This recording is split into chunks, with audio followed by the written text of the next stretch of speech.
ಕರಾವಳಿ ಪ್ರದೇಶದಲ್ಲಿ ನಿರಂತರವಾಗಿ ಆಗುತ್ತಿರುವ ಮಳೆಯಿಂದ ಹಲವಾರು ಸಾವು ನೋವುಗಳಾಗಿವೆ. ಅಷ್ಟೇ ಅಲ್ಲದೆ ಎಲ್ಲ ನದಿ ಕಟ್ಟೆಗಳು ತುಂಬಿ ಹರಿಯುತ್ತಿವೆ. ಅಲ್ಲಲ್ಲಿ ಗೋಡೆಗಳು ಬಿದ್ದು ಜನರು ಕೂಡ ಸಾವನ್ನಪ್ಪಿದ್ದಾರೆ. ಕೆಲವೊಂದು ಕಡೆಯಂತೂ ನದಿಗಳು ಅಪಾಯದ ಮಟ್ಟವನ್ನ ಮೀರಿ ಜನರನ್ನ ಅಪಾಯದ ಪರಿಸ್ಥಿತಿಗೆ ನುಗ್ಗಿವೆ. ಮಂಗಳೂರಿನಲ್ಲಂತೂ ವಿಪರೀತ ಮಳೆಯಿಂದಾಗಿ ರಸ್ತೆಗಳು, ಚರಂಡಿಗಳು ನೀರಿನಿಂದ ತುಂಬಿಕೊಂಡಿವೆ. ಕೆಲವೊಂದು ತಗ್ಗು ಪ್ರದೇಶದಲ್ಲಂತೂ ಹಲವಾರು ವಾಹನಗಳು ನೀರಿನಲ್ಲಿ ಸಿಕ್ಕಿ ಪರದಾಡುವಂತಹ ಪರಿಸ್ಥಿತಿಯನ್ನ, ಪ್ರಸಂಗವನ್ನ, ಸನ್ನಿವೇಶಗಳನ್ನು ನಾವು ಅಲ್ಲಲ್ಲಿ ಕಾಣಬಹುದು. ಹೀಗಾಗಿ ಪ್ರವಾಸಿಗರಲ್ಲಿ ಒಂದು ವಿನಂತಿ, ಮಳೆಗಾಲದ ಸಂದರ್ಭದಲ್ಲಿ ದಯವಿಟ್ಟು ಆದಷ್ಟು ಮಂಗಳೂರಿಗೆ ಪ್ರವಾಸ ಮಾಡುವುದನ್ನ ತಪ್ಪಿಸಬೇಕು. ಆದರೆ ಮಳೆಗಾಲದ ನಂತರ ಮಂಗಳೂರು, ಉಡುಪಿ, ಕುಂದಾಪುರ ಅಂದರೆ ಈ ಎಂಟೈರ್ ಕರಾವಳಿ ತೀರ ಅದ್ಭುತವಾಗಿರುತ್ತದೆ. ಆ ಸಮಯದಲ್ಲಿ ಪ್ರವಾಸಿಗರನ್ನು ಇದು ತನ್ನೆತ್ತ ಸೆಳೆಯುತ್ತದೆ. ಇಲ್ಲಿರುವಂತಹ ಅದ್ಭುತ ಜಾಗಗಳು ನೋಡಿದರೆ ನೀವು ಯಾವುದೇ ಒಂದು ಫಾರಿನ್ ಕಂಟ್ರಿಗೆ ಹೋಗಬೇಕಾದಂತಹ ಪರಿಸ್ಥಿತಿ ಉದ್ಭವವೇ ಆಗೋದಿಲ್ಲ. ಹಾಗಾದರೆ ಬನ್ನಿ, ಈ ಒಂದು ಅದ್ಭುತ ಕರಾವಳಿ ತೀರದ ಕೆಲವೊಂದು ಅದ್ಭುತ ಜಾಗಗಳ ಪರಿಚಯವನ್ನು ಒಂದೊಂದಾಗಿ ಮಾಡ್ತಾ ಹೋಗ್ತೀನಿ. ಭಾರತದ ಪಶ್ಚಿಮ ಕರಾವಳಿಯಲ್ಲಿ ಅರಬ್ಬಿ ಸಮುದ್ರ ಅಂದರೆ ಸಿಂಧೂ ಸಮುದ್ರದ ತೀರದಲ್ಲಿರುವ ಇದು ತನ್ನ ಪೂರ್ವದಲ್ಲಿ ಪಶ್ಚಿಮ ಘಟ್ಟಗಳನ್ನು ಹೊಂದಿದೆ. ನೀವು ಮಂಗಳೂರಿಗೆ ಹೋಗಬೇಕೆಂದರೆ ಈ ಪಶ್ಚಿಮ ಘಟ್ಟಗಳನ್ನು ದಾಟಿಯೇ ಮಂಗಳೂರಿಗೆ ಹೋಗಬೇಕು.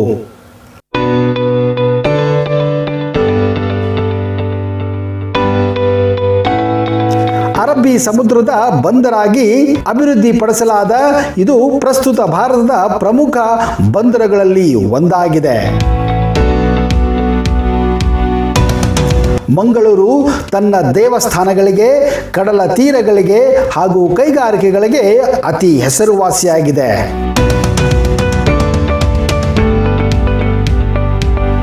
ಈ ಪ್ರದೇಶವು ಇಲ್ಲಿನ ಪ್ರಮುಖ ಗುಣಲಕ್ಷಣವಾದ ತೆಂಗಿನ ಮರಗಳು, ಜೊತೆಗೆ ಹೊರಳುವ ಪರ್ವತ ಶ್ರೇಣಿಗಳು, ಸಮುದ್ರಕ್ಕೆ ಹರಿಯುವ ನದಿ ಹೊಳೆಗಳು ಹಾಗೂ ಎಲ್ಲೆಲ್ಲೂ ಕಾಣುವ ಹಂಚಿನ ಛಾವಣಿ ಕಟ್ಟಡಗಳಿಂದ ತನ್ನ ವಿಶಿಷ್ಟತೆಯನ್ನು ಪಡೆದುಕೊಂಡಿದೆ. ಆದರೆ ಇತ್ತೀಚಿನ ದಿನಗಳಲ್ಲಿ ಆ ಹಂಚಿನ ಮನೆಗಳು ಕಾಂಕ್ರೀಟ್ಗೆ ಪರಿವರ್ತನೆ ಆಗುತ್ತಿದೆ. ಇದಕ್ಕೆ ಕಾರಣ ಮಂಗಳೂರು ಅತಿ ವೇಗವಾಗಿ ಬೆಳೆಯುತ್ತಿರುವ ನಗರವಾಗಿದೆ. ಕ್ರಿಸ್ತಿ ಶಕ 1526ರಲ್ಲಿ ಪೋರ್ಚುಗೀಸರು ಮಂಗಳೂರನ್ನು ವಶಪಡಿಸಿಕೊಳ್ಳುತ್ತಾರೆ. ಆ ಸಮಯದಲ್ಲಿ ಇದನ್ನ ಮ್ಯಾಂಗ್ಳೂರ್ ಎಂದು ಅಧಿಕೃತವಾಗಿ ಕರೆಯಲಾಗುತ್ತಿತ್ತು. ಮುಂದೆ 1799ರಲ್ಲಿ ಇದು ಬ್ರಿಟಿಷರ ಕೈವಶವಾದಾಗ ಈ ಪೋರ್ಚುಗೀಸ್ ಹೆಸರು ಆಂಗ್ಲ ಭಾಷೆಯಲ್ಲಿ ವಿಲೀನಗೊಂಡಿತು.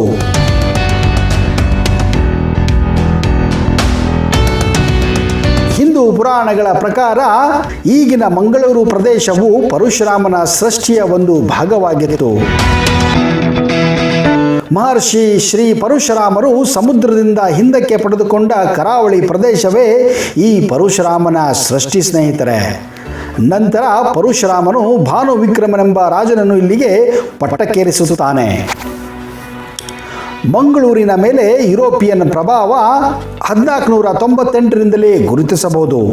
ಆ ಸಮಯದಲ್ಲಿ ಪೋರ್ಚುಗೀಸ್ ನಾವಿಕ ವಾಸ್ಕೋ ಡಗಾಮನು ಮಂಗಳೂರು ಸಮೀಪದ ಸೆಂಟ್ ಮೇರೀಸ್ ದ್ವೀಪದಲ್ಲಿ ಬಂದಿಳಿದಿದ್ದನೆಂದು ನಂಬಲಾಗಿದೆ. ಉಡುಪಿಯ ಶ್ರೀಕೃಷ್ಣನ ದೇವಾಲಯ ನಮ್ಮ ಕರ್ನಾಟಕ ರಾಜ್ಯದ ಅತ್ಯಂತ ಪವಿತ್ರವಾದ ದೇವಾಲಯಗಳಲ್ಲಿ ಒಂದು. ಇದು ಕೃಷ್ಣನಿಗೆ ಸಮರ್ಪಿತವಾದ ದೇವಾಲಯವಾಗಿದೆ.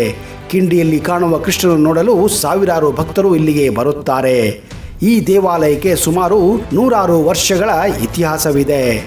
ಹೌದು ಸ್ನೇಹಿತರೆ, ನೀವು ಒಂದು ವೇಳೆ ಕೃಷ್ಣನ ದೇವಾಲಯಕ್ಕೆ ಭೇಟಿ ಕೊಡಬೇಕೆಂದರೆ ಮೊದಲು ಅನಂತೇಶ್ವರ ಮತ್ತು ಚಂದ್ರೇಶ್ವರ ದೇವಾಲಯಕ್ಕೆ ಭೇಟಿ ಕೊಟ್ಟೆ ಆಮೇಲೆ ಕೃಷ್ಣ ದೇವಸ್ಥಾನಕ್ಕೆ ಭೇಟಿ ಕೊಡಿ.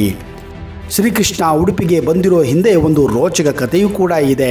ಹೌದು, ಒಮ್ಮೆ ದ್ವಾರಕೆಯಲ್ಲಿ ಕೃಷ್ಣನ ವಿಗ್ರಹವು ಗೋಪಿಚಂದನದಲ್ಲಿ ಮುಳುಗಿ ಹೋಗುತ್ತದೆ. ಆಗ ಆ ವಿಗ್ರಹ ಸಮುದ್ರದಲ್ಲಿ ಮೀನನ್ನು ಹಿಡಿಯುತ್ತಿದ್ದಂಥ ಅಂಬಿಗನಿಗೆ ಸಿಗುತ್ತದೆ. ಅದನ್ನು ತೆಗೆದುಕೊಂಡು ಆ ಅಂಬಿಗ ಹಾಗೆ ದೋಣಿಯಲ್ಲಿ ಪ್ರಯಾಣ ಬೆಳೆಸುತ್ತಾನೆ. ನಂತರ ಆ ಅಂಬಿಗ ಉಡುಪಿಯ ಹತ್ತಿರ ಇರುವ ಮಲ್ಪೆ ಬಳಿಯ ಕರಾವಳಿ ಬಳಿ ತಲುಪುತ್ತಾನೆ. ಆಗ ಆ ಸಮಯಕ್ಕೆ ಅಲ್ಲಿ ಸಂಪೂರ್ಣವಾಗಿ ಬಿರುಗಾಳಿ ಹಬ್ಬುತ್ತದೆ, ಚಂಡಮಾರುತ ಏಳುತ್ತದೆ. ಇದೇ ಕಾರಣ ಆ ಅಂಬಿಗನ ಕೈಯಿಂದ ಗೋಪಿಚಂದನದಲ್ಲಿರುವ ಕೃಷ್ಣನ ವಿಗ್ರಹವು ಮಾಯವಾಗುತ್ತದೆ. ಆಗ ಅಲ್ಲಿಗೆ ಬಂದಂತಹ ಮಧ್ವಾಚಾರ್ಯರು ಅದನ್ನೆಲ್ಲ ತಮ್ಮ ದಿವ್ಯ ದೃಷ್ಟಿಯಿಂದ ಅರಿತು ತಮ್ಮ ಶಕ್ತಿಯಿಂದ ಬಿರುಗಾಳಿಯನ್ನು ನಿಲ್ಲಿಸುತ್ತಾರೆ. ಕೊನೆಗೆ ಆ ಗೋಪಿಚಂದ್ರನಲ್ಲಿರುವ ಕೃಷ್ಣನ ವಿಗ್ರಹವು ಮಧ್ವಾಚಾರ್ಯರಿಗೆ ಸಿಗುತ್ತದೆ. ಆ ವಿಗ್ರಹವನ್ನು ತೆಗೆದುಕೊಂಡ ಮಧ್ವಾಚಾರ್ಯರು ಅದನ್ನ ಅಲ್ಲೇ ಒಂದು ಕೊಳದಲ್ಲಿ ಶುದ್ಧೀಕರಿಸಿ ಅಲ್ಲೇ ಒಂದು ಸ್ಥಳದಲ್ಲಿ ಅದನ್ನು ಪ್ರತಿಷ್ಠಾಪಿಸುತ್ತಾರೆ. ಅಂದಿನಿಂದ ಅಲ್ಲಿ ಕೃಷ್ಣ ನೆಲೆಸಿದ್ದಾನೆ. ಶ್ರೀಕೃಷ್ಣನ ವಿಗ್ರಹವನ್ನು ಶುದ್ಧೀಕರಿಸಿದ ಕೆರೆಗೆ ಇಂದು ಮಾಧ್ವ ಸರೋವರ ಎಂದು ಕೂಡ ಕರೆಯುತ್ತಾರೆ. ಮಧ್ವಾಚಾರ್ಯರೇನೋ ಶ್ರೀಕೃಷ್ಣ ವಿಗ್ರಹವನ್ನು ಒಂದೆಡೆ ಪ್ರತಿಷ್ಠಾಪನೆ ಮಾಡಿದರು. ನಂತರ ಅದಕ್ಕೆ ಒಂದು ದೇವಾಲಯ ನಿರ್ಮಾಣ ಮಾಡಬೇಕೆಂದ ನಿರ್ಧರಿಸಿ ದೇವಾಲಯವನ್ನು ಅಲ್ಲಿನ ಭಕ್ತಿ ಮಂಡಳಿ ನಿರ್ಮಾಣ ಮಾಡಿದ್ದಾರೆ. ಸೌಪರ್ಣಿಕಾ ನದಿ ಹಾಗೂ ಸಿಂಧು ಸಮುದ್ರ ಅಂದ್ರೆ ನೀವು ಕರೆಯುವ ಅರಬ್ಬಿ ಸಮುದ್ರದ ನಡುವೆ ನ್ಯಾಷನಲ್ ಹೈವೇ 66 ರಾಷ್ಟ್ರೀಯ ಹೆದ್ದಾರಿಯ ಮಧ್ಯೆ ನೀವು ಕಾಣುವ ಸ್ಥಳವೇ ಮರವಂತೆ. ಇದು ಅಸಾಂಪ್ರದಾಯಿಕ ದೃಶ್ಯಾವಳಿಯನ್ನು ಹೊಂದಿರುವ ಒಂದು ಅದ್ಭುತ ಹಾಗೂ ರೋಮಾಂಚನಕಾರಿ ಜಾಗವಾಗಿದೆ. ಕರಾವಳಿ ಪಟ್ಟಣವಾದ ಕುಂದಾಪುರ ಬಳಿ ಕರ್ನಾಟಕದ ಉಡುಪಿ ಜಿಲ್ಲೆಯಲ್ಲಿರುವ ಮರವಂತೆ ಸಿಂಧು ಸಮುದ್ರದ ಸಮೀಪದಲ್ಲಿರುವ ಒಂದು ಚಿಕ್ಕ ಗ್ರಾಮವಾಗಿದೆ. ಇತ್ತ ಸಮುದ್ರ, ಅತ್ತ ಸೌಪರ್ಣಿಕಾ ನದಿ, ಈ ಮಧ್ಯೆ ಇರುವ ಪುಟ್ಟ ಪ್ರದೇಶದಲ್ಲಿ ಆಕರ್ಷಕವಾದ ಮಾರಸ್ವಾಮಿ ದೇವಾಲಯವು ಕೂಡ ಇದೆ. ಮರವಂತೆಯಿಂದ 1/2 ಕಿಲೋಮೀಟರ್ ದೂರದಲ್ಲಿರುವ ಈ ದೇವಾಲಯದ ಹಿನ್ನೆಲೆ ಅತ್ಯಂತ ಕುತೂಹಲಕಾರಿಯಾಗಿದೆ. ಬಹು ಹಿಂದೆ ವ್ಯಾಪಾರಿ ಹಡಗೊಂದು ಅಲ್ಲಿನ ಸಮುದ್ರ ತೀರಕ್ಕೆ ಬಂದು ಸೇರುತ್ತದೆ. ನೋಡಿದಾಗ ಮಹಾರಾಜರ ಶವವು ಅದರಲ್ಲಿ 3 ಚೂರುಗಳಾಗಿ ಬಿದ್ದಿದ್ದವು. ಅವುಗಳನ್ನು ಪೂಜಿಸುವ ಹಿನ್ನೆಲೆಯಲ್ಲಿ ಇಲ್ಲಿ 3 ಗರ್ಭಗುಡಿಗಳುಳ್ಳ ದೇವಾಲಯ ಕೂಡ ಆ ಸಮಯದಲ್ಲಿ ಸ್ಥಾಪನೆ ಮಾಡಲಾಗಿತ್ತು. ಸ್ಥಳೀಯ ಪ್ರವಾಸಿಗರು ಮತ್ತು ದಾರಿ ಹೋಕರಲ್ಲಿ ಇದು ಅತ್ಯಂತ ಜನಪ್ರಿಯವಾಗಿದೆ. ಅದರ ಕಡಲ ತೀರವು ವರ್ಷವಿಡೀ ಜನಸಂದಣಿಯಿಂದ ಕಿಕ್ಕಿರಿದು ತುಂಬಿರುತ್ತದೆ ಮತ್ತು ಅಷ್ಟೇ ಅಚ್ಚುಕಟ್ಟಾಗಿದೆ. ಮರವಂತೆ ಇನ್ನೂ ಅಷ್ಟೊಂದು ಕಮರ್ಷಿಯಲ್ ಆಗಿಲ್ಲ. ನೀವು ಅದರ ಅದ್ಭುತ ಕಡಲ ತೀರಗಳ ಸೌಂದರ್ಯವನ್ನು ಶಾಂತಿಯುತವಾಗಿ ಆನಂದಿಸಬಹುದು ಹಾಗೂ ಸವಿಯಬಹುದು. ಕಾಲಾಂತರದಲ್ಲಿ ನಿಯಮಿತವಾಗಿ ಅದರ ಸಂಯೋಜಿತ ಪರಿಸರವನ್ನು ಆಸ್ವಾದಿಸಲು ಅಲ್ಲಿಗೆ ಬರುವ ಆಫ್ ಬೀಟ್ ಪ್ರಯಾಣಿಕರಲ್ಲಿ ಇದು ಅತ್ಯಂತ ಜನಪ್ರಿಯವಾಗಿದೆ. ಕೊಲ್ಲೂರಿನ ಮೂಲಕ ಹರಿದು ಬರುವ ಸೌಪರ್ಣಿಕಾ ನದಿಯು ಈ ಊರಿನಲ್ಲಿ ಸುಂದರವಾದ ತಿರುವಿನ ಮೂಲಕ ಹರಿದು ಹೋಗುತ್ತದೆ. ನದಿ ತೀರದಲ್ಲಿ ಬೆಳೆದಿರುವ ತೆಂಗಿನ ಮರಗಳು, ಪುಟ್ಟ ಪುಟ್ಟ ದ್ವೀಪಗಳು, ನೀಲ ನೀರು ಚಂದದ ದೃಶ್ಯವನ್ನ ಎಲ್ಲರನ್ನೂ ರೋಮಾಂಚನಗೊಳಿಸುತ್ತದೆ. ನದಿ ಮತ್ತು ಸಮುದ್ರ ನಡುವೆ ಮೋಡಿ ಮಾಡುವ ದೃಶ್ಯವನ್ನು ಕಣ್ತುಂಬಿಕೊಳ್ಳಲು ನೀವು ಈ ಭೌಗೋಳಿಕ ವಿದ್ಯಮಾನದ ಸೌಂದರ್ಯವು ಈ ಋತುವಿನಲ್ಲಿ ಮರವಂತೆಗೆ ಭೇಟಿ ನೀಡಲು ನಿಮ್ಮನ್ನ ಸೆಳೆಯೋದು ಸಹಜವೇ.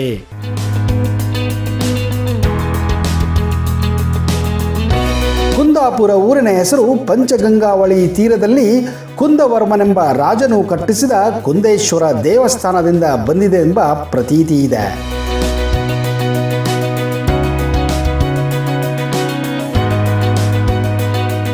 ವಿಜಯನಗರ ಸಾಮ್ರಾಜ್ಯದ ಪತನದ ನಂತರ ಬಲಿಷ್ಠರಾದ ಕೆಳದಿಯ ರಾಜರು ಬಸರೂರನ್ನ ತಮ್ಮ ಪ್ರಮುಖ ಬಂದರನ್ನಾಗಿ ಪೋರ್ಚುಗೀಸರು 16ನೇ ಶತಮಾನದಲ್ಲಿ ಕುಂದಾಪುರದ ಸುತ್ತಲೂ ಬಂದು ನೆಲೆಸಿದರು. ಕಾಲಕ್ರಮೇಣ ಬಸರೂರು ತನ್ನ ಪ್ರಾಮುಖ್ಯತೆಯನ್ನು ಕಳೆದುಕೊಂಡು ಕುಂದಾಪುರ ಅಭಿವೃದ್ಧಿ ಹೊಂದಿತು. ಸ್ನೇಹಿತರೆ, ಕುಂದಾಪುರದ ಸುತ್ತಮುತ್ತ ಯಥೇಚ್ಛವಾಗಿ ಬೆಳೆಯುವ ಮಲ್ಲಿಗೆ ಅಂದರೆ ಕುಂದ ಹೂವಿನಿಂದಾಗಿ ಈ ಊರಿಗೆ ಕುಂದಾಪುರ ಎಂದು ಹೆಸರು ಬರಲು ಕಾರಣವಾಯಿತು ಎಂದು ಇನ್ನೊಂದು ಇತಿಹಾಸ ಸಾರುತ್ತದೆ. ಕುಂದಾಪುರದ ಕನ್ನಡ ಇಡೀ ಕರ್ನಾಟಕದಲ್ಲೇ ವಿಚ್ಛಿನ್ನವಾಗಿದೆ ಹಾಗೂ ತುಂಬಾ ಸುಂದರವಾದಂತಹ ಭಾಷೆಯಾಗಿದೆ. ಇದೇ ಕಾರಣಕ್ಕೆ ಕುಂದಾಪುರ ಕೂಡ ಹೆಸರುವಾಸಿಯಾಗಿದೆ.